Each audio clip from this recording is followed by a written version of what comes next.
서울 관악구의 한 요양병원에서 10여 명이 확진되고 경기도의 요양원에서도 60명 가까이 감염되는 등 요양시설에서 집단 감염이 잇따르고 있습니다.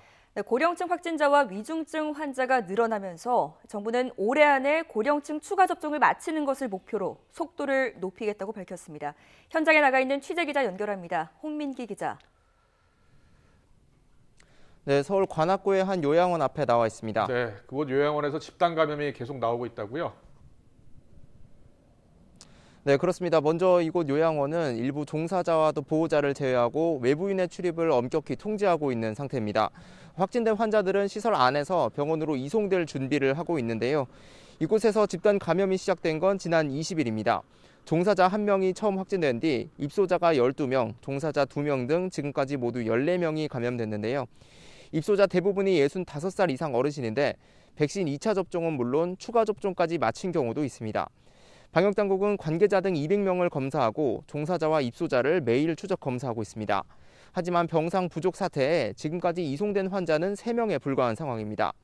시설 관계자는 확진자가 제때 분리되지 않아 감염 확산 가능성이 여전한 상태인데다 종사자들의 피로도도 높아지고 있다며 방역당국이 치료 병상을 빨리 확보해야 한다고 호소했습니다.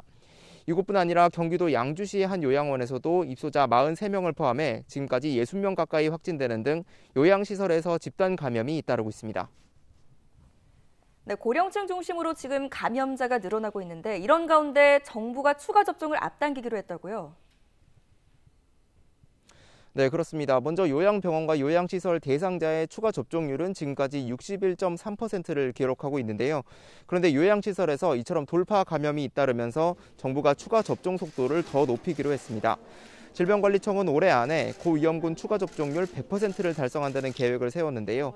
다음 달부터 60살에서 74살 어르신 중 2차 접종 뒤 4개월이 지난 분부터 추가 접종을 본격화하겠다고 설명했습니다. 이를 위해서 군의관과 간호인력 등 군 의료인력 60여 명도 지원받을 예정입니다. 방역당국은 추가 접종으로 면역 체계가 갖춰지기까지 4주가 걸릴 것으로 보고 그동안 의료 대응 체계를 견뎌야 한다고 강조했습니다. 지금까지 서울 관악구 요양원에서 YTN 홍민기입니다.